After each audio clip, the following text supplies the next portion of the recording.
teman-teman, saya ingin mengajak. Jadi, jangan sampai kita menunaikan ibadah hanya sebatas memenuhi kebutuhan ritual semata. Walaupun itu sah secara hukum.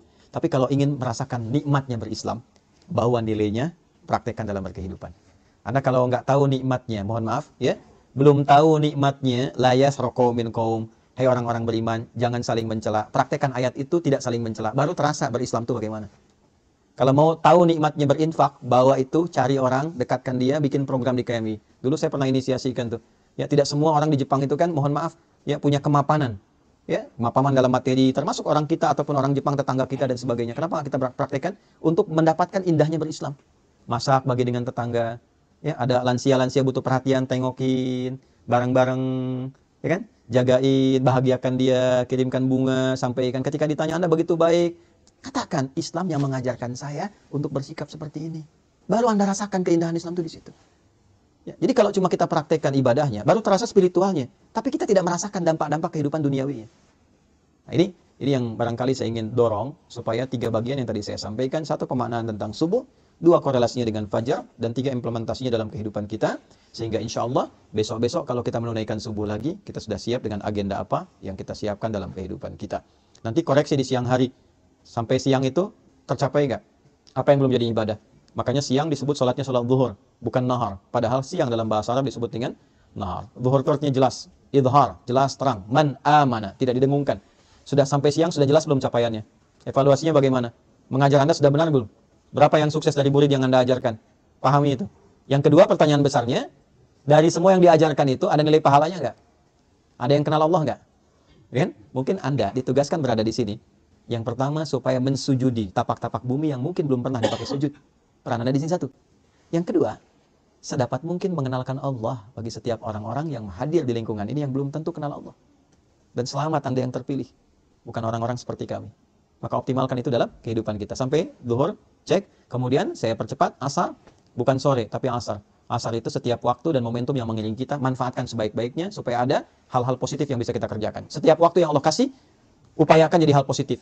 Perilaku positif, kegiatan positif. Kalau tidak didesain itu, maka rugi kita karena diberikan waktu tapi tidak termanfaatkan.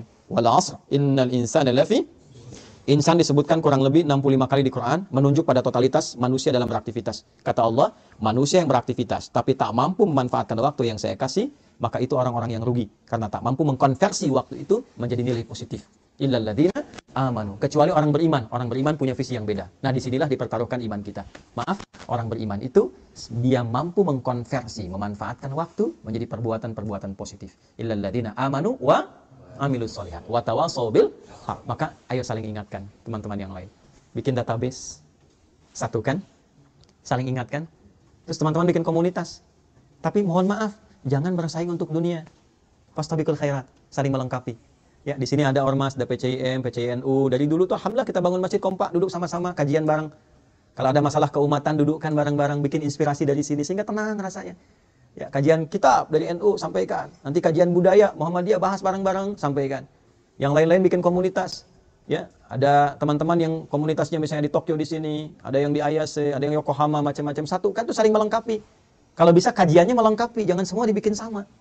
Sehingga orang tahu, oh yang pengen kajian ini datang ke sini, ini datang ke sini, nanti satu-satu silaturahim. Itu yang dilakukan dulu seperti itu. Makanya dari 40 jadi 12.000.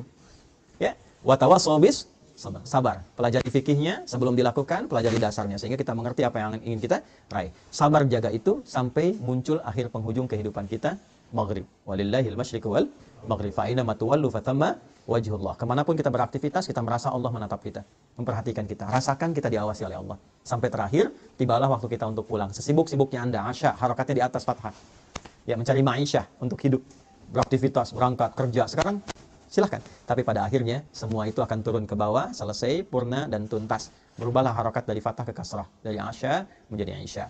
Apa persiapan kita ketika semua kegiatan itu sudah tak mampu dikerjakan lagi? Kita berpulang kepada Allah, menutup mata kita, dan di situ kemudian berlaku doa terakhir kita, wa ilaihin nusyur, dan kepada Allah lah kita akan kembali. Maka kita katakan, bismika Allahumma ahya, wa bismika amut. Ya Allah, aku hidup berkehidupan, aku pun akan tidur, mungkin ini tidur terakhir yang akan aku kerjakan, dan mataku akan tertutup untuk selamanya. Mohon terima seluruh aktivitas yang aku kerjakan selama tadi. Maka kita istighfar sebelum tidur. Istighfar Nabi sampai 70 kali. Setelah tenang, nyaman kita tidur, dalam pun wafat, mudah-mudahan wafat dalam keadaan husnul khatimah.